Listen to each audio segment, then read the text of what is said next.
నిన్న పార్లమెంట్ లోక్సభలో మాట్లాడుతూ ఆంధ్రప్రదేశ్ రాష్ట్రంలో లిక్కర్ స్కామ్ జరిగిందని,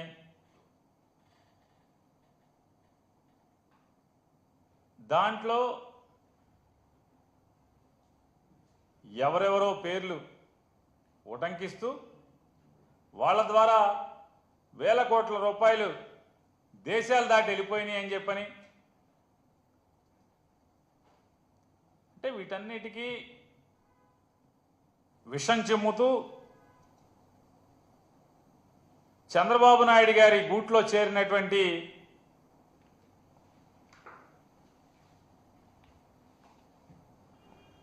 ఫ్లెమింగో పక్షి లాంటి ఈ పెద్ద మనిషి గారు గూడు మారాడు. కొత్త గూడులో చేరి చంద్రబాబు చెప్పినట్టుగా చిలక పలుకులు పలుకుతున్నారు లోక్సభలో. వాస్తవాలు మాట్లాడితే ఎవరికి ఇబ్బంది ఉండదు, కానీ చంద్రబాబు నాయుడు మెప్పు కోసం ఈ రకమైనటువంటి విషం చిమ్మే కార్యక్రమం. జగన్మోహన్ రెడ్డి గారిని ఏదో రకంగా రాజకీయంగా నిందలు వేద్దామని చెప్పని, తద్వారా ప్రజలలో జగన్మోహన్ రెడ్డి గారి యొక్క నాయకత్వాన్ని తగ్గిద్దామనేటువంటి తప్పుడు కుట్రలో భాగమే ఈ లావు శ్రీకృష్ణ గారి చిలక పలుకులు అనేది ఇవాళ మనందరికీ అర్థమవుతున్నాయి. ఆయన ఏ గూడు నుంచి ఏ గూడుకి మారినా ఏదో ఒకటి వాళ్ళ ఒక 21 మంది లోక్సభ సభ్యులకి నాయకత్వం వహించేటువంటి లావు శ్రీకృష్ణ గారు తనకున్నటువంటి అధికారాన్ని లేదా భగవంతుడు పల్నాడు ప్రజలు ఇచ్చినటువంటి ఆ గొప్ప అవకాశాన్ని ఆంధ్రప్రదేశ్ రాష్ట్రంలో విశాఖ ఉక్కు ఫ్యాక్టరీని బతికించేదానికి మైక్ను వాడడం, తనకున్న అవకాశాన్ని వాడడం, లేదా పోలవరం ప్రాజెక్టుకి అరకొర నిధులు కాదయా, సంపూర్ణమైనటువంటి భూసేకరణతో సహా నిర్వాసితులకి చెల్లించాల్సినటువంటి డబ్బులతో సహా తక్షణం చెల్లించండి అని నిలదీసేదానికి లోక్సభలో పల్నాడు ప్రజలు తనకి ఇచ్చినటువంటి మైక్లో మాట్లాడే అవకాశాన్ని ఆయన వాడుకోడు. లేదా ఈ ఆంధ్ర రాష్ట్రానికి మరీ ప్రత్యేకించి సాగు కోసం, తాగునీటి కోసం ఇబ్బందులు పడుతున్నటువంటి రాయలసీమ లిఫ్ట్ ఇరిగేషన్ని అధికారికంగా లేదా కేఆర్ఎంబి ఇచ్చినటువంటి స్టేని ఎత్తివేయటం కోసం పల్నాడు ప్రజలు ఇచ్చినటువంటి అధికారాన్ని తన మైకు వాడటం, లేదా ఈ మధ్యకాలంలో మనం చూస్తున్నాం జనాభా నియంత్రణ అనేది ప్రభుత్వం ప్రజలకి నూరిపోయటం వల్ల ఈ దేశ శ్రేయస్సుని కాంక్షించి దక్షిణ భారతదేశంలోని ప్రజలందరూ కూడా జనాభా నియంత్రణ కోసం కంకణబద్దులై ఆనాటి ప్రభుత్వం చెప్పిన లక్ష్యాన్ని ఆచరణలో పెడితే దాన్ని సాకుగా ఇవాళ డబుల్ ఇంజన్ మాట్లాడుతున్నటువంటి ఈ ఇద్దరు, మోడీ గారు, అమిత్ షా గారు, వాళ్ళిద్దరూ చేస్తున్నటువంటి రాజకీయ ఏదైతే రూల్స్ పేరుతో లేదా జనాభా నిష్పత్తి పేరుతో లేదా జనాభా లెక్కల పేరుతో గడచిన 40-50 సంవత్సరాలుగా ఆపుకుంటూ పాలకులు ఆపుకుంటూ ప్రజానాయకులు ఆపుకుంటూ వస్తున్నటువంటి నియోజకవర్గాల వర్గీకరణని లేదా నియోజకవర్గాల డీలిమిటేషన్ని ఎత్తుగడగా కేవలం ఉత్తర భారతదేశంలోని 2-3 రాష్ట్రాల ఓటుతో ప్రభుత్వాన్ని ఏర్పాటు చేసుకునేలాగా లేదా దక్షిణ భారతంతో సంబంధం లేకుండా దేశాన్ని ఏల్దామని చేస్తున్నటువంటి దుర్మార్గపు ఆలోచనల్ని నిలదీసేదానికి పల్నాడు ప్రజలు ఇచ్చినటువంటి నీ లోక్సభలో మైక్ని వాడుతున్నావా అంటే దానికోసం వాడడం, నీ ప్రాంతం కోసం లేదా పల్నాడులో ఉన్నటువంటి వెనుకబాటుతనం గురించి లేదా పల్నాడులో ఉన్నటువంటి నీటి ఎద్దడి గురించి ఎప్పుడన్నా మాట్లాడతావా అంటే పల్నాడు ప్రజలు ఇచ్చిన ఆ మైకుని దానికోసం వాడవు. ఈ దేశం కోసం వాడవు, ఈ రాష్ట్రం కోసం వాడవు, దక్షిణ భారతదేశం కోసం వాడవు, మీ ప్రాంతం కోసం కూడా వాడే పని లేదు. కేవలం చంద్రబాబు ఏ కట్టుకథ చెప్తే, ఎటువంటి విషం చిమ్మమని చెప్తే ఆ విషం చిమ్మేటువంటి ఈ చిలక పలుకుల ప్రస్థానమే నిన్న లోక్సభలో లావు శ్రీకృష్ణదేవరాయలు గారు చేసినటువంటి ప్రసంగం. ఆయన చెప్తాడు, వెంటనే ఆంధ్రప్రదేశ్లో జరిగిన లిక్కర్ స్కామ్ మీద ఈడీ విచారణ చేసేయాలి, ఆళ్ళెవలో రెడ్డిని ఈళ్ళెవల రెడ్డిని అరెస్ట్ చేసేయాలని మాట్లాడతారు.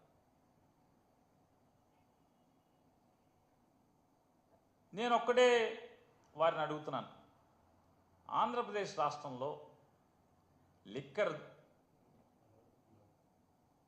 వ్యాపారం జరిగినప్పుడు లేదా 2019 నుంచి 24 దాకా తమరు పల్నాడు పార్లమెంట్ సభ్యులుగా ఉన్నప్పుడు మరి ఏం తప్పులు జరిగినాయని మీరు అనుకుంటున్నారు? తప్పులు జరిగితే మీరు ఒక పార్లమెంట్ సభ్యుడిగా మీరు ఎందుకు మాట్లాడలేదు, ఎందుకు నిలదీయలేదు? లేదా 2019-24కి జరిగినటువంటి ఈ రాష్ట్రంలో జరిగినటువంటి లిక్కర్ బిజినెస్ లేదా 2024 నుంచి 25 వరకు జరిగిన లిక్కర్ బిజినెస్ చూసుకుంటే ఇదా స్కామ్? అదా చంద్రబాబు నాయుడు ప్రభుత్వం మీ కూటమి ప్రభుత్వం అందా లిక్కర్ స్కామ్? లేదా ఆ రోజుదా? 2014 నుంచి 19 దాకా ఉన్నటువంటి అంటే డిస్టిలరీస్కి ఇచ్చేటువంటి ప్రభుత్వం ఇచ్చేటువంటి రేట్ ఎంత? 2019 నుంచి 2024 దాకా జగన్మోహన్ రెడ్డి గారి ప్రభుత్వంలో డిస్టిలరీలకి ఎవరైతే మద్యం తయారీదారులకు ఉన్నారో వారికి చెల్లించిన రేట్ ఎంత? ఇవాళ చెల్లిస్తున్న రేట్ ఎంత? ఇవాళ మొత్తం షాపులన్నీ కూడా ఏ రకంగా లిక్కర్ షాపులన్నీ కూడా ఏ రకంగా అడ్డగోలుగా తెలుగుదేశం నాయకులందరూ కూడా ఏ రకంగా చెరబట్టారు. నాడు ద్రౌపదిని ఏ రకంగా మయసభలో లేదా ఆ రోజు ఉన్నటువంటి సభలో దుశ్శాసనుడు చెరబట్టినట్టుగా ఇవాళ లిక్కర్ వ్యాపారం మొత్తాన్ని తెలుగుదేశం పార్టీ శాసనసభ్యులు, తెలుగుదేశం పార్టీ నాయకులు మొత్తం ఎవరికైతే షాపులు వచ్చినాయో లేదా ఎవరి దగ్గర బార్లు ఉన్నాయో వాళ్ళందరినీ దుర్మార్గంగా, దౌర్జన్యంగా లేదా కిరాతకంగా పోలీసుల్ని ప్రయోగించి షాపులు లోపరుచుకోవటం, లేదా రూపాయి పెట్టుబడి లేకుండా నాకు ₹10 వాటా ఇవ్వాలి, పావలా వాటా ఇవ్వాలని చెప్పని పేక మీద కత్తి పెట్టడం, లేదా మీ ఇష్టారాజ్యంగా ఎంఆర్పి కంటే కూడా అత్యధికంగా మీరు అమ్ముకోండి, నాకు మాత్రం నెలకింతని లంచం ఇవ్వండి అని చెప్పని లంచాలు దండుకుంటున్నటువంటి కింద నియోజకవర్గ స్థాయి తెలుగుదేశం పార్టీ శాసనసభ్యుల దగ్గర నుంచి ఈ రాష్ట్ర ముఖ్యమంత్రి కానీ లేదా ఆయన కుమారుడు కానీ వీళ్ళందరూ దండుకుంటున్నటువంటి ఇదా లిక్కర్ స్కామ్ అంటే? ఏది స్కాము? ఆఖరికి గీత కార్మికుల పేరుతో కూడా అడ్డం పెట్టి లేదా వారికి షాపులు వస్తే వారిని పోలీసులతోనో రౌడీలతోనో బెదిరించి ఆ షాపులను కూడా బలవంతంగా గుంజుకుని వ్యాపారాలని దోచుకుంటున్నటువంటి ఇదా స్కామ్, లిక్కర్ స్కామ్. ఈ స్కాములు కనపడవు మనకి. ఏమీ జరగకపోయినా కూడా అప్పుడు స్కామ్ అని చెప్పని కట్టుకథలు చెప్పాలి. ఈడీ మీద ఈడీ విచారణ చేయమని అడుగుతున్నారు కదా. పనిలో పనిగా లావు శ్రీకృష్ణదేవరాయలు గారిని అడుగుతున్నాను, రేపో ఎల్లుండో ఇది కూడా మాట్లాడండి. ఇన్కమ్ ట్యాక్స్ తాకీదులు ఎవరికి ఇచ్చారు? మీ గౌరవ నారా చంద్రబాబు నాయుడు గారికి ఇన్కమ్ ట్యాక్స్ ఇచ్చినటువంటి తాకీదు ఇది. ఈ కట్ట, ఈ పుస్తకం ఇది ఒక పేజీ కాదు. ఇది ఈ పుస్తకం కూడా మీ గౌరవ నారా చంద్రబాబు నాయుడు గారికి ఇన్కమ్ ట్యాక్స్ వారు ఇచ్చినటువంటి శ్రీముఖం. ఆల్రెడీ దీని మీద ఈడీ విచారణ ఎందుకు చేయరు? ఈడీ విచారణ చేయాలి కదా. సగంలో ఎందుకు ఆపారు? అవన్నీ కూడా గట్టిగా కడగండి. చంద్రబాబు నాయుడు గారికి ఇచ్చినటువంటి ఇన్కమ్ ట్యాక్స్ నోటీసు సగంలో ఎందుకు పక్కన పాడేశారు, చెత్తపొట్టలో పారేశారు? దీని మీద ఎలాగే ఈడీ చంద్రబాబు నాయుడు గారి పిఏ శ్రీనివాస్ దాకా ఈ డబ్బులు వచ్చినాయి. శ్రీనివాస్ నుంచి ఎవరైతే రాజధాని అమరావతి పేరుతో 4-5 పెద్ద కంపెనీలకి మీరు కాంట్రాక్ట్లు ఇచ్చారో 2014 నుంచి 19 దాకా, ఆ కాంట్రాక్ట్ కంపెనీల యొక్క అనామతు అకౌంట్లలో, చిత్తు అకౌంట్లలో మీకు 2000 కోట్ల రూపాయలు నగదు పంపించామని వాళ్ళు రాసుకుంటే అవి ఎవరెవరి ద్వారా మీకు చేరినాయి అంటే, మరి చంద్రబాబు నాయుడు గారికి ఇంత చేరింది పాపం సొమ్ము అని చెప్పి ఈడీ వాళ్ళు ఆపేసినటువంటి దాన్ని గట్టిగా నిలదీయండి, అడగండి. చట్టం ఎవరికైనా చట్టమే, చుట్టం కాదు ఎవరికి అని చెప్పి మీరు పార్లమెంట్లో మీ గొంతెత్తి మాట్లాడండి. ధర్మాన్ని 4 పాదాల నడిపించేలాగా చేయండి. మీరు మంచి నీతి మాటలు చెప్తున్నారు కదా, సూక్తి ముక్తావాలి. అలాగే చంద్రబాబు నాయుడు గారి పిఏ శ్రీనివాస్ స్కిల్ స్కామ్ మొదలవంగానే అమెరికా పారిపోతాడు. అమెరికా టికెట్లు ఎవరు కొంటారో మీకు తెలుసు, ఎవరు కొని పంపించారో. ఏమైపోయాడు? జగన్మోహన్ రెడ్డి గారు ఉన్నటువంటి కాలంలో చంద్రబాబు నాయుడు పిఏ, ఒక 20 ఏళ్ళు 25 ఏళ్ళుగా పనిచేస్తున్నటువంటి పిఏ శ్రీనివాస్ గారు ఏమైపోయాడు? మళ్ళీ ఎప్పుడు వచ్చాడు? ఎందుకు వచ్చాడు? ఇవాళ ఏం చేస్తున్నాడు? మాటికి దుబాయ్ పంపించే పనిలో ఉన్నాడు కదా. అయ్యి వదిలేసి మన శ్రీనివాసు మూటలు దుబాయ్ పంపించే ఆ లెక్కలు చూసుకుంటాక వెనకాల ఎవరు వెళ్తున్నారో మనం చూసాం. ఆ పేరుతో ఈ పేరుతో ఏది పరిశ్రమలు తెస్తామనే పేరుతో ఊరికే వెళ్తాం, ఊరికే తిరిగి రావటం. కానీ దారిలో దుబాయ్లో ఆగుతారు. మన పాత పిఏ గారు మాటికి దుబాయ్ వెళ్తాడు, లేదా పాత పిఏ గారు పైకి పేపర్లోనేమో సస్పెన్షన్ క్యాన్సిల్ చేసి మళ్ళీ ఉద్యోగం ఇచ్చారు. కానీ పేషీలో వద్దన్నారు. ఎందుకు పేషీలో వద్దన్నారు? ఈ దుబాయ్ మూటలు దుబాయ్ చేర్చాలి కాబట్టి పేషీలో అక్కర్లేదు. మరి ఈ స్కిల్ స్కామ్లో 300 చిల్లర కోట్ల రూపాయలు అక్రమం జరిగిందని చెప్పని సాక్ష్యాధారాలతో సహా కేసులు కట్టడం జరిగింది. మరి స్కిల్ స్కామ్ మీద ఎన్ఫోర్స్మెంట్ డైరెక్టరేట్ సగంలోనే ఎందుకు ఆగిపోయింది? ఎవరెవరైతే ప్రభుత్వం దగ్గర కాంట్రాక్ట్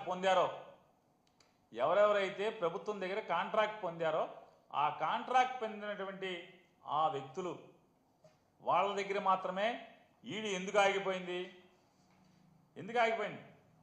అడగండి ఈడీని. మీరు మాట్లాడుతున్నారు కదా పార్లమెంట్లో, నియోజకవర్గం సంగతి, ఈ రాష్ట్రం సంగతి, పల్నాడు ప్రాంతం సంగతి, లేదా దక్షిణ భారతదేశం సంగతి గురించి మీకు ఏమీ గోల లేదు కదా. మీకు ఎంతసేపు మీ చిలక పలుకులే కదా. మరి దాంట్లో ఎక్కడ ఆగిపోయింది?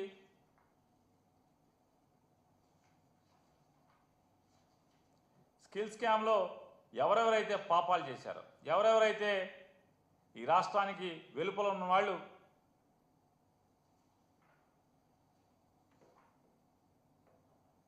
370 చిల్లర కోట్లు 380 కోట్ల రూపాయలు సుమారుగా ప్రజల సొమ్ముని దోచుకున్నారని చెప్పి ఈడీ కేసులు కట్టి అరెస్ట్ చేసింది కదా.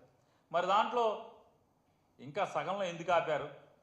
ఈ స్కిల్ స్కామ్లో సగంలో ఎందుకు ఆపారని కూడా గట్టిగా పార్లమెంట్లో మీ గొంతుని గట్టిగా లేపండి, గట్టిగా వినిపించండి. అలాగే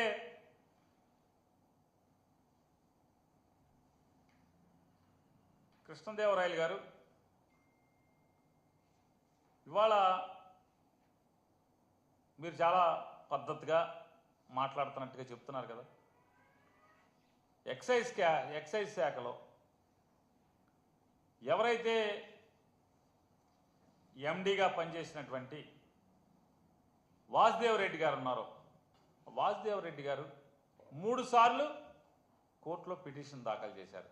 అయ్యా, నన్ను పోలీసు వారు వేధిస్తున్నారు, భయపెడుతున్నారు, భయభ్రాంతులకు గురి చేస్తున్నారు, నన్ను బెదిరిస్తున్నారు, 164 జడ్జి గారి ముందు వాంగ్మూలం ఇమ్మని చెప్పని, తప్పుడు వాంగ్మూలం ఇమ్మని చెప్పని బెదిరిస్తున్నారని చెప్పని వాసుదేవ్ రెడ్డి గారు ఎవరైతే 2019-24 మధ్యలో బెవరేజెస్ కార్పొరేషన్ ఎండీగా చేశారో ఆయన సాక్షాత్తు హైకోర్టు న్యాయమూర్తులకి విన్నవించుకుంటే ఇవాళ అతన్ని అదిరించి బెదిరించి లొంగ తీసుకుని 164 స్టేట్మెంట్లు ఇప్పించి మీకు కావాల్సినట్టుగా అదొక తప్పుడు కేసులో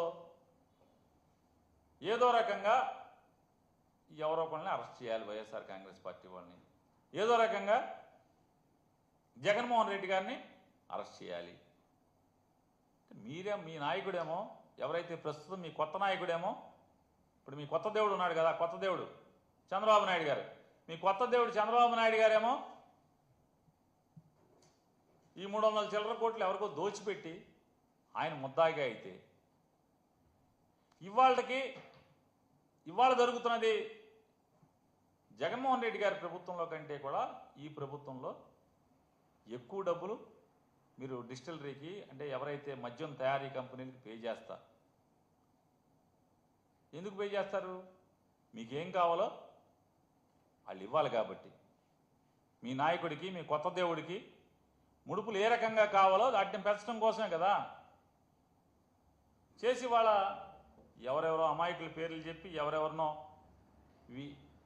వైఎస్ఆర్ కాంగ్రెస్ పార్టీకి కానీ ఈ వ్యవస్థ కానీ సంబంధం లేనటువంటి వ్యక్తుల పేర్లు చెప్పి ఏదో రకంగా జగన్మోహన్ రెడ్డి గారి మీద ఎవరో ఒకళ్ళ పేరుతో మీరు ముద్దాయం చేయాలనేటువంటి తప్పుడు ఆలోచన కోసం పార్లమెంటును కూడా వాడుకోవటం, లోక్సభని వాడుకోవటం, ఇంతకన్నా దిగజారి రాజకీయాలు చేయటం ఇంకేమన్నా ఉంటుందా?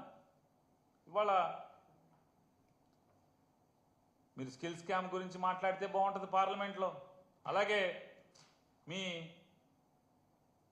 కొత్త దేవుడు ఆయన చేసిన పాపాల మీద, ఆయన ఇన్కమ్ ట్యాక్స్ ఇచ్చినటువంటి నోటీసుల మీద మీరు మాట్లాడి ఖచ్చితంగా దాని మీద ఈడీని వేయించే కార్యక్రమం చేయమని చెప్పని ఇవాళ అలాగే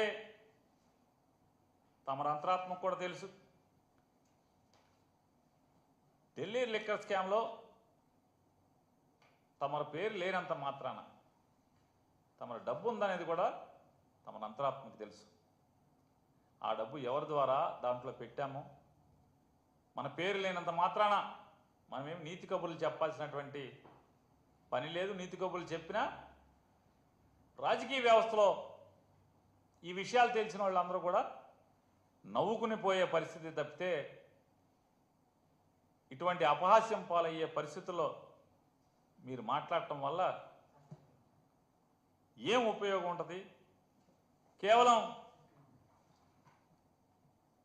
జగన్మోహన్ రెడ్డి గారిని ఏదో రకంగా తప్పుడు వాంగ్మూలాలతో, మీ తప్పుడు వార్తలతో గాలి పోగేసి ప్రచారం చేసి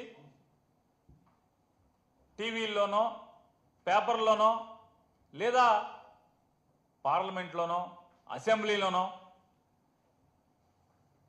కౌరవులు లాంటి మీరందరూ కూడా కౌరవ సభలో మాట్లాడినంత మాత్రాన జగన్మోహన్ రెడ్డి గారికి కానీ వైఎస్ఆర్ కాంగ్రెస్ పార్టీకి కానీ జరిగే నష్టమేమీ లేదు, జంకేది లేదు, బొంకేది లేదు. మీరు ఈడీని మాట్లాడతారా లేదా ఏం చేస్తారో మీ చేతనైంది మీరు చేసుకోమని చెప్పని కూడా మీడియా ద్వారా మిమ్మల్ని మాట్లాడించిన, పార్లమెంట్లో మిమ్మల్ని మాట్లాడించిన వారికి కూడా సూచనగా చెప్తున్నాం.